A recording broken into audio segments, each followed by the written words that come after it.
Okay okay. അമ്മാന്റെ കറിക്ക് നല്ല മണമുണ്ട് കേട്ടോ. മകനെ, ഇത് ഇന്ത്യയുടെ ഭൂപടം.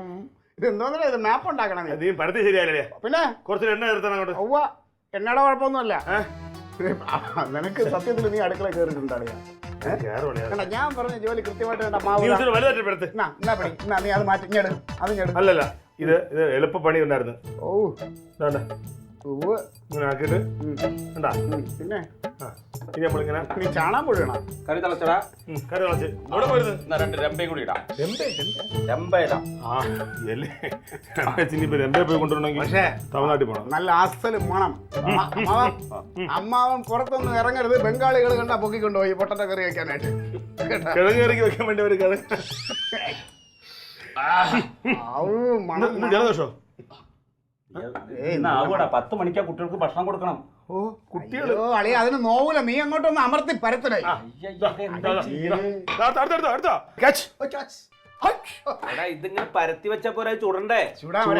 എന്റെ കറി ആയി തുടങ്ങിട്ടാ. അതെ, വേറെ കാര്യം അറിയാ, കറി തിളയ്ക്കുന്നത് കാണാൻ തന്നെ ഒരു ഭംഗിയുണ്ട്. നല്ല എന്റെ വീട്ടില് ഇന്നേ വരെ തങ്ക ഇത്രയും വൃത്തിയായിട്ടൊരു കറി വെക്കണം ഞാൻ കണ്ടിട്ടില്ല.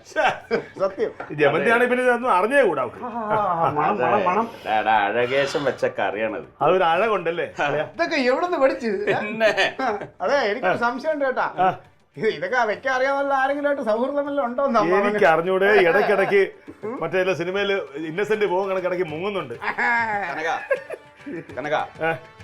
കിഴങ്ങ് ഉടയണ്ട. ഇപ്പൊ കറക്റ്റ് ആയിട്ടുണ്ട്. നിർത്തിക്കോ, പാകായി.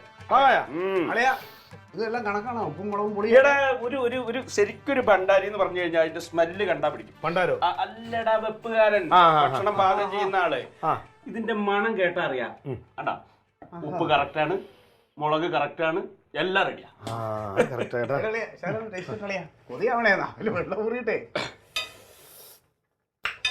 ശരിയാട്ടോ. പക്ഷെ പൊട്ടല് ഉടയല്ലേ ഇതൊക്കെ. ഇവളുമാര് വെക്കുമ്പോ ഉടച്ച് അതിനെ ഇതിങ്ങനെ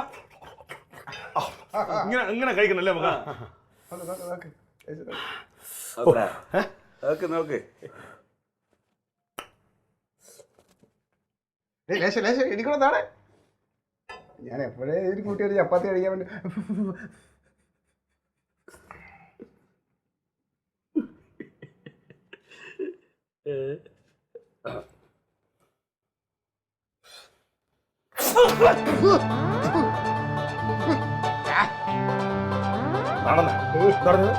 എന്റെ മണം കേട്ടാ അറിയാം, എന്റെ നിറം കണ്ടാ അറിയാം.